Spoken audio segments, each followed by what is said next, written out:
भाई बात शुरू कर रहा हूं अपनी, बड़े आराम से सुन ले। शुरू कर रहा हूं।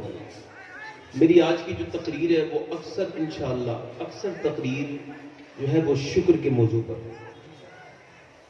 हालांकि आपके लिए बड़ा अलग सा मौजू होगा, मगर मैं इसे जरूर समझता हूं।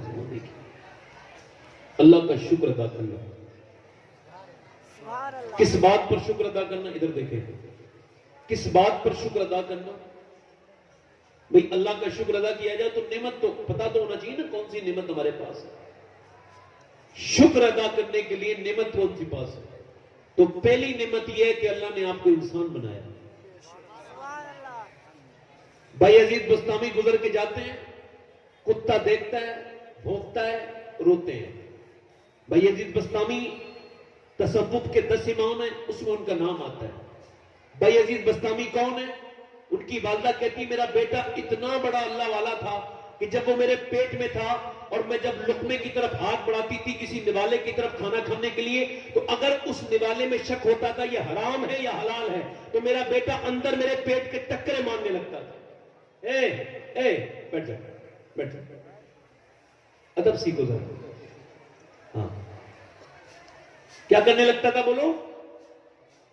अच्छा, आपका जो इधर का मिजाज है, माफ कीजिए, थोड़ा हंसने हंसने का मिजाज है ना, थोड़ा सा मौलाना साहब आते हैं, थोड़ा सा हंसना हंसना हो जाता है, माफ करने भाई मुझे। तो मैं तो न तो कोई मस्खरा हूं और न मुझे हंसने को दिल चाहता है। भाई मैं तो खादिम आदमी हूं। मैं जब इस्लाम में मैंने पढ़ा ही नहीं हंसने की कोई बात। कुरान पढ़ते पढ़ते कभी किसी को हंसते ही नहीं देखा मैंने, ना हदीस पढ़ते हंसते देखा। मैंने तो इस्लाम से रोना सीखा है। खौफ, समझ रहे हैं आप? भाई अजीज बस्तामी कितने बड़े बुजुर्ग हैं। कुत्ता भौंकता है, रोते हैं। 1 साल के बाद मुरीदों ने पूछा हुजूर 1 साल हो गया, ये कुत्ता रोज आपको भौंकता है और आप रोते हैं, ये क्या कहता है? हम तो नहीं समझते, आप बता दीजिए। तो आपने फरमाया ये कुत्ता जब मैं निकल के जाता हूं तो कहता है भाई अजीज तेरी ऐसी कौन सी नेकी थी जो अल्लाह ने तुझे इंसान बना दिया, और मेरा ऐसा कौन सा गुनाह था जो मैं कुत्ता बना दिया गया।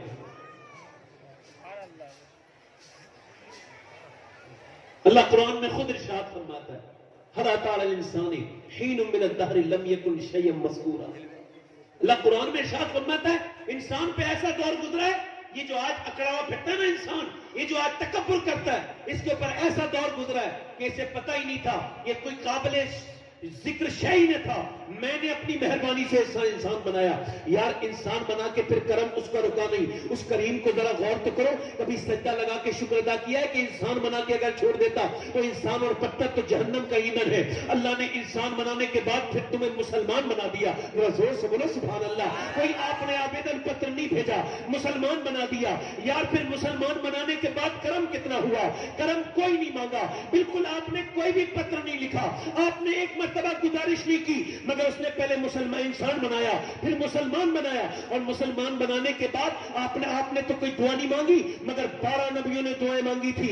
या अल्लाह नबी न बना, अपने हबीब को उम्मती बना दे। और जब हम पैदा हुए, अल्लाह का करम यह था कि जब इमाम ने हमें काना गोद में लिया और जब कानों में अजान पड़ी तो कह दिया वो पैदा होने वाले तेरे नसीब पे कुर्बान चला जाऊं कि तू पैदा भी हुआ है तो आमना के बेटे का नौकर बन के पैदा हुआ है, तो उम्मत रसूल की बन के पैदा हुआ है। यार जरा गौर तो करे, मेरी खुशकिस्मती, मैं तेरा उम्मती, फजल रब्बुल उला, और क्या चाहिए? मिल गए मुस्तफा, और क्या चाहिए? भर के झोली मेरे सरकार ने मुस्कुरा कर कहा और क्या चाहिए? उसके बाद करम आगे बढ़ता गया। यार आज उम्मतियों में 73 फिरके हैं, कोई मियां बदअकीदा है, कोई शिया है, कोई रावजी है, मगर अल्लाह का करम ये हुआ हमारे ऊपर कि जब हमें पैदा किया ना तो यार के गद्दारों में पैदा नहीं किया, बल्कि यार के वफादारों में पैदा किया। नारे तकबीर, नारे रिसालत, उलमाए अहले सुन्नत, नारे तकबीर। बोल दोगे तो क्या हो जाएगा? सर बोलो ना, बोलो भाई, मिंबर पे बैठो तो थोड़ा बोल लिया करो। अच्छी लग रही, जोर से बोलो सुभान अल्लाह। यार इंसान होने पे शुक्र अदा कीजिए, मुसलमान होने पे शुक्र अदा कीजिए, उम्मती होने पे शुक्र अदा कीजिए, फिर शुक्र अदा कीजिए कि आप बदअकीदा नहीं है, इस जमाने में आला हजरत के मानने वाले है ना। करम आप पर हुआ, कि अल्लाह ने आप पर इनाम किया, उसके बाद जरा गौर तो करे, हम अगर शुक्र ही नहीं अदा करते, देखो तो उसका इनाम इंसान बना के पहला इनाम किया, मुसलमान बना के दूसरा कर्म किया, उसके बाद उम्मती बना के तीसरा कर्म किया, फिर उसके बाद सुन्नी सहीउल अकीदा बना के चौथा कर्म किया। और जरा गौर तो करो आप, मगर हमने कभी अल्लाह का शुक्र अदा किया? कोई पूछो आज के जमाने में, किसी पूछो क्या हाल है, आज के जमाने में पूछो किसी क्या हाल है, तो कहता है बस आप ठीक है, कट रही है, काट रहा हूं, मेहनत मजदूरी चल रही है, अल्लाह का शुक्र है। यानी पहले बेशुमार शिकवे करता है, फिर कहता है अल्लाह का शुक्र है। आज क्या नहीं है आप लोगों के पास, जरा गौर तो करो। पहले के जमाने ये थे कि आपको अगर किशनगंज या आपको बारसोई या आपको किसी दूर जगह जाना होता था तो आपको लंबा सफर तय करना पड़ता था। यानी आपके और मेरे बुजुर्ग बैलगाड़ियों से जाया करते थे। आप गौर करें, पहले लाइट नहीं थी, अगर गर्मी है तो कोई पंखा नहीं था। आप देखे पहले जो है वो गर्मी में पंखा नहीं था, एसी नहीं थी। आप देखे पहले के जमाने ऐसे गुजरे हैं कि मियां उसके उन लोगों के पास जूते तक नहीं थे। मैंने अपने गांव के लोगों में देखा था कि एक के पास जूते होते तो वो दूसरे से कहता था यार जरा अपने जूते दे दे, मैं जरा शादी में जा रहा हूं। कपड़े होते थे तो कपड़े मांग लिया करता था। जरा गौर तो करें आप, आज के जमाने में हर घर में कितना रिज़्क, कितना खाना भरा हुआ है, मगर पहले फाके किया करते थे लोग। ईद और बकरा ईद पे गेहूं की रोटी मिलती थी, मगर आज हर घर में अनाज है, हर घर में आटा है। मगर जरा गौर तो करें, वो लोग जो बगैर लाइट की जिंदगी काट गए, वो लोग जो बगैर गाड़ियों की जिंदगी काट गए, वो लोग जो बगैर पंखों की जिंदगी काट गए, जो आज कब्रों में है, वो मेरे और आपके माँ बाप वो जो कब्रों में है ना, उनसे जब कोई पूछता था क्या हाल है, तो वो दिल से कहते थे अल्लाह का बड़ा शुक्र है। ऐसे नहीं कहते थे जबान से, बल्कि उनका दिल कहता था, उनका जिस्म कहता था, उनका अंकल कहता था। क्योंकि मियां हुजूर फरमाते हैं, अल्लाह के रसूल इरशाद फरमाते हैं, मोमिन से जब पूछा जाए क्या हाल है, तो वो ये नहीं करता ये ऐसा वैसा, वो करता है हर हाल में अल्लाह का शुक्र है, हर हाल में अल्लाह का शुक्र है। और मैं कहता हूं आप चाहे कितनी भी परेशानी में हो, कितनी भी तकलीफ में हो, आपके घर में चाहे कितनी भी बड़ी बीमारी हो, आपका जितना भी कारोबार नहीं चलता हो, आप पर कितने भी गम हो, मगर वासिफ अली वासिफ फरमाते हैं, इंसान जिस दिन शुक्र अदा करना शुरू करता है, आधी परेशानी तो उसी दिन दूर हो जाती है। या रसूल अल्लाह, जिंदाबाद जिंदाबाद जिंदाबाद। बहुत खूब, शुक्र अदा करना सीखो, ना शुक्री से बाज आओ। जरा गौर करो आप, ये ना शुक्री हमने कितनी करते, ये मैं आपको बताऊं, जरा आप जरा गिनते चले जाइएगा, मैं आपको बताता हूं। अब जरा गौर करें, शेख मुहीउद्दीन अब्दुल कादिर अल जीलानी, बड़े पीर, दस्तगीर, फुतूहुल गैब में इरशाद फरमाते, गौसुल आजम को जानते, फरमाते गौसे आजम मेरा नाम कोई मेरी बगैर मर्जी के नहीं ले सकता। और फरमाते हैं मेरे मुरीद, जब तक तू मुझे याद करता है तब तक तू नुकसान में नहीं है, क्योंकि तू मुझे याद नहीं करता बल्कि अब्दुल कादिर तुझे याद करता है। अल्लाहु अकबर, या रसूल अल्लाह, जिंदाबाद। गौसुल आजम इरशाद फरमाते, गौसुल आजम इरशाद फरमाते, और नाशुक्री करने वालों, अल्लाह की शिकायतें दूसरों से लगाने वालों, ये शिकायत नहीं है, ये कहना, आप देखो आप, ये कहना गर्मी बहुत हो रही है, ये शिकायत है। इधर देखो क्या है, ये गर्मी बहुत हो रही है, सर्दी बहुत हो रही है, बारिश बहुत हो रही है या नहीं हो रही, ये सब शिकायत है। अच्छा आप देखें, आप कहते हैं गर्मी बहुत हो रही है, बहुत हो रही है, बहुत हो रही है, क्या अब देखिए हरारत कुछ कम हो जाएगी, गर्मी की हरारत कुछ कम हो जाएगी, बताए मुझे, कुछ टेम्परेचर कम हो जाएगा? अब फिर क्यों कह रहे हो जब नहीं होगा? आप कहते रहे सर्दी बहुत हो रही है, बहुत हो रही है, बहुत हो रही है, कुछ कम होगी? आप कह रहे हो हवा बहुत तेज चल रही है, कुछ कम होगी? बताओ। मगर हमारा नाम किस में लग गया? एतराज करने वालों में, वो भी किस पर? अल्लाह पर। गौसुल आजम फरमाते, एक वली रहता था आयरलैंड में, एक जजीरे में, समंदर के बीच में जो एक जगह होती है, बीच में उधर उधर कुछ नहीं होता, जजीरा होता है, उसमें रहता था। एक दिन बारिश हो गई तो उसने कह दिया बारिश की तो कोई जरूरत नहीं है, अब तो इंसान कोई रहता नहीं, तो ये बारिश की तो कोई जरूरत नहीं। अल्लाह ने फरमाया तुझे पता है कि बारिश की जरूरत है कि नहीं? जा, आज के बाद मैंने तेरा नाम मरदूदों में लिख दिया। वली था, मरदूद हो गया। क्यों? क्योंकि उसने मौसम पे एतराज किया। गर्मी, मुझसे एक साहब ने कहा सर्दी बहुत हो रही है, क्या कहा? तो मैंने कहा सर्दी नहीं हो रही है, अल्लाह रुतें बदल बदल के अपने होने का एहसास करवा रहा है। बदलती हुई रुतों में रब है, इधर देखें, तवज्जो करें, देखें ये गर्मी अल्लाह करता है। एक बार हवा मदीने में बहुत तेज चल रही थी। क्या चल रही थी? बोलो सब लोग बोलो, हवा। हवा बहुत तेज चल रही थी तो मेरे नबी ने इरशाद, एक सहाबी ने कहा, हवा हुजूर बहुत तेज चल रही है। फरमाया, खामोश, ये हवा चल नहीं रही है, इसे मेरा रब चला रहा है। जल्दी बोलो। तो आज के बाद गर्मी को, इधर देखो, समझ आ रही है? सर्दी को, अच्छा देखो, फिर गौसुल आज़म इरशाद फरमाते हैं, ओ अल्लाह की शिकायतें लगाने वाले, अल्लाह की शिकायत लगानी है तो उससे लगा जो अल्लाह से ज्यादा रहीम और करीम हो। क्या कोई है दुनिया में ऐसा? इधर देखो, क्या कोई है? अल्लाह की शिकायतें लगाने वालों, उसकी नेमतों को गौर करो। तुम्हारे पास बेशुमार नेमतें हैं। आपको बताऊं कौन कौन सी नेमतें हैं? इधर देखो, बताऊं, एक हदीस सुनो, बुखारी की हदीस। अल्लाह के रसूल इरशाद फरमाते हैं, एक बनी इस्राइल में आबिद था, उसने 400 साल इबादत की। कितने साल बोलो? 400 साल इबादत की। 400 साल इबादत करने के बाद हमारी तो अगर मौत ना आए ना, अब हालांकि बूढ़े बहुत कम लोग होते हैं। इमाम गजाली कहते हैं, महफिल में देखा करो, कम बूढ़े मिलेंगे, जवान ज्यादा मिलेंगे। इसका मतलब ये, लोग बूढ़े कम हो पाते हैं, पहले ही मर जाते हैं, है ना?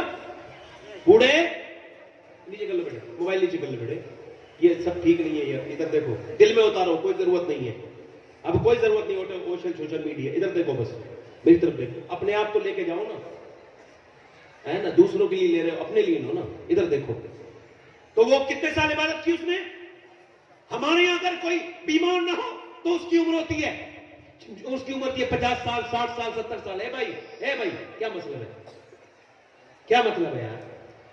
देखें आप, अगर ये फिल्म देख रहे होते तो पूरी देख के उठते, मगर अफसोस ये है कि इंसान इस दुनिया को सब कुछ समझ रखता है।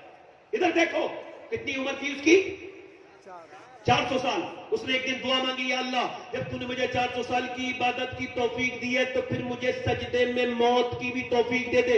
हुजूर फरमाते, अल्लाह ने कबूल की, वो सजदे में मरा। जब वो मर गया, और जब वो मर गया और वो जब अल्लाह की बारगाह में पहुंचा तो रब ने फरमाया, फरिश्तों, मैंने इसे बख्श दिया अपनी रहमत से। कैसे? तो वो बीच में बोल गया, मौला मेरी इबादत का क्या होगा? तकब्बुर हो गया। कुछ लोग 25-25 साल से नमाज पढ़ रहे हैं, मगर अभी बोलना तक नहीं आया कि इंसान से बात कैसे करें, हैं? तस्बीह घुमा रहे हैं मगर दिल नहीं घूम रहा। तस्बीह पढ़ पढ़ के मैंने देखे लोग, तस्बीह पढ़ते हैं बदअखलाक होते हैं। तस्बीह पढ़ रहे हैं, मुंह निकाल के कोई आ गया तो बात ही नहीं कर रहे। ये तस्बीह पूरी कर लूंगा, ये कौन सी बात है? ये कौन सी तस्बीह है भाई? ये बदअखलाकी जो सिखा दे यार। लोग नमाज पढ़ते और इमामों को तकलीफ देते, नमाज पढ़ के इमाम के ऊपर गुस्सा निकालते हैं, नमाज पढ़ के उनके दिल में रहम पैदा नहीं होता। मैं आपसे पूछ रहा हूं, अगर कोई इतर की दुकान पे 5 बार जाएगा या इतर की दुकान पे काम करने लगे तो उसके अंदर खुशबू आएगी कि नहीं आएगी? जल्दी बताओ, बोलो, आएगी नहीं आएगी? तो मुझे बताओ, जो इतर की दुकान पे जाए उसके अंदर तो खुशबू आ जाए, और जो 5 बार सजदा कर रहा है फिर भी उसके दिल में रहम नहीं आ रहा। यार रहीम कह रहा है, अल्लाह के नामों का असर एकदम होता है दिल पर, सबसे ज्यादा। यार 50 mg की अगर टैबलेट असर करती है तो मेरे रब का नाम असर नहीं करेगा? बोलो जरा, बताओ। तो आदमी तस्बीह पढ़ता रहा, मगर वही दाता बाबू कहते हैं, तस्बीह फिरी पर दिल नहीं फिरया की लेना तस्बीह फड़के हूं। यानी तस्बीह तो फिर गई मगर दिल नहीं भरा। दिल अपना पुराना पापी था, बरसों में नमाजी बन न सका। कभी सरबा सजदा जो मैं हुआ कहीं तो जमीन से आने लगी ये सदा, तेरा दिल तो है सनमाशना, तुझे क्या मिलेगा नमाज में? नमाज वो है जो बीवी से मोहब्बत से बोलना सिखा दे, नमाज वो है जो बच्चों से मोहब्बत से बोलना सिखा दे, नमाज वो है जो पड़ोसियों से मोहब्बत से बोलना सिखा दे, नमाज वो है जो इंसान को अखलाक का पैकर बना दे। वरना इंसान काबे में भी सजदा लगाता रहे और उसका किरदार न बदले तो कोई सजदा नहीं। इधर देखे, जोर से बोले जरा। तो उसने कितने साल इबादत की? और वो अल्लाह ने फरमाया, मैंने इसे बख्श दिया। तो क्या बोला? मेरी इबादत 400 साल की है। अल्लाह ने फिर दूसरी बार रहमत, मैंने बख्श दिया इसे अपनी रहमत से। तो फिर बीच में बोल गया, मौला मेरी इबादत। फिर तीसरी बार रब ने फरमाया, ओ फरिश्तों मैंने बख्श दिया इसने अपनी रहमत से। तो वो कहने लगा मौला मेरी इबादत, यार इबादत इबादत जब वो कई बार बोला ना तो अल्लाह ने फरमाया बड़ी इबादत इबादत करता है फरिश्तों, इसकी इबादत को ऐसा करो। वो कहने लगा मौला मैंने रात को सजदे किए, पूरी पूरी रात रोया हूं, दिन में रोजे से रहा हूं, बावजू रहा हूं, मेरे रब मैंने कितनी इबादतें की है, तू उस पर गवाह है, मुझे अपनी इबादत से नहीं बख्श रहा, तू रहमत से बख्श रहा है, तो मेरी इबादत क्या क्या होगा। अल्लाह ने फरमाया बड़ी इबादत करने लगा, इसकी इबादत से मेरी नेमतें तोलो। अब हुजूर फरमाते तोलना शुरू हुआ। कौन सी नेमत? आंखें। बड़ी नेमतें छोड़ दो, सिर्फ आंखें। ये आंखें नौजवानों इधर देखो, ये आंखें जो अल्लाह ने तुम्हें दी थी रोज़े रसूल देखने के लिए, ये देखती काबा देखने के लिए। मौला अली फरमाते हैं मैंने जिंदगी में कभी अपनी शर्मगाह नहीं देखी। शर्मगाह प्राइवेट पार्ट, इंसान को अपनी शर्मगाह देखना कोई नजायज नहीं, मगर मौला अली कहते हैं मैंने अपनी शर्मगाह नहीं देखी। कहा क्यों? कहा जिन आंखों से हुजूर का चेहरा देखता था मुझे शर्म आती थी उन आंखों से देखने। और आज ये आंखें ये मोबाइल देख रही हैं, ये रातों को ड्रामे देख रही हैं, ये रस करती हुई लड़कियां देख रही हैं।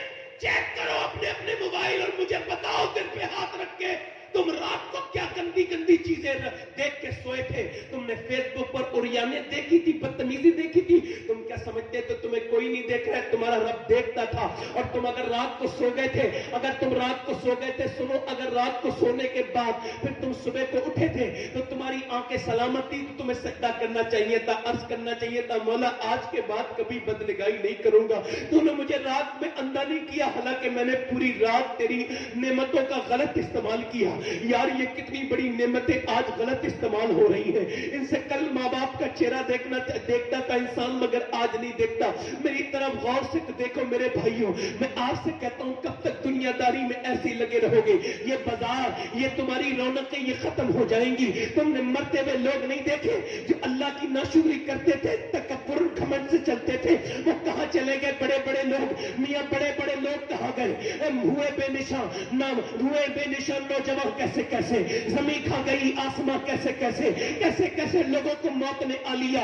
मियां बड़े बड़े तकब्बुर के साथ चलते थे, कहां गए राजे, कहां गए महाराजे, कहां गए बादशाह, कहां गए शहंशाह, कहां गया अकबर, कहां गया बाबर, कहां गया हुमायूं, कहां गया शाहजहां, कहां गए मियां बड़े बड़े बादशाह, कहां गए उनकी कब्रें, कहां गए वो लोग जो जमींदारी पे नाश करते थे, कहां गए वो लोग जो कारों पे नाश करते थे, कहां गए वो कलकत्ते के नवाब जब वो चलते थे अपनी पालकी में तो लोग मुड़ मुड़ के देखते थे, कहां गए वो लखनऊ के नवाब जब वो मरे तो कब्र में कीड़ों ने उनकी आंखें नोच ली, जब वो मरे तो उनके मुंह में कीड़े घुस गए, जब वो मरे तो उन्हें मौत ने ऐसा मजा सिखाया कि फिर वो कीड़े जिन कीड़ों ने उन्हें खाया था उन कीड़ों को फिर जमीन ने खा लिया। और मियां उसके बाद जमीन ने उनकी हड्डियों को पुराना बना दिया। कहां गए वो तकब्बुर करने वाले, अकड़ के चलने वाले? कहां है अकबर की खबर, कहां है बाबर की खबर? आज तुम्हारे पास कुछ पैसे क्या गए अल्लाह को भूल जाने वालों, रातों को फिल्मी गाने ड्रामे देखने वालों, कानों में लीडे लगा करके अल्लाह की नाशुक्री करने वालों, मैं तुम सबसे पूछता हूं कहां गए वो मालदार, कहां गए वो जिनके जब वो चलते थे तो कारपेट बिछ जाती थी, कहां गए वो लोग जब वो चलते थे रास्ते खाली करवा दिए जाते थे? आज कब्रिस्तानों में उनकी कब्रों तक के पता नहीं है। हमारे यहाँ एक आदमी था, वो बड़ा जमींदार था, 1000 बीघा जमीन थी। उसने कहा मेरी कब्र मेरे बाग में बनाना ताकि लोगों को पता लगे जमींदार की कब्र है। बना दी मरने के बाद कब्र, मगर बेटों ने तो रखा कब्र को, मगर पोतों ने कब्र को जब बंटवारा हुआ जमीन का तो कहा हम नहीं लेंगे ये कब्र, एक ने कहा हम नहीं लेंगे। अलकिस्सा मुख्तसर ये कब्र को मिटा दिया गया, कब्र पर हल चला दिया गया, कब्र को बेनिशान कर दिया गया। हुए नाम पर बेनिशान कैसे कैसे, जमीन खा गई आसमां कैसे कैसे। और जरा मुझे बताओ तो कहां गए दुनिया के जमींदार जो अल्लाह को भूल गए थे, जो करके चलते थे? आज उनके नाम ले वो दुनिया में नहीं है। जमींदार वो नहीं है जो दुनिया दौलत से जमींदार बने। जमींदार हुआ जिसे मेरा रब जमींदार बना है, वो बादशाह तो नाम निशान मिट गया उनका। मगर आज भी अजमेर में मेरा ख्वाजा जमींदार था, कल भी जमींदार है।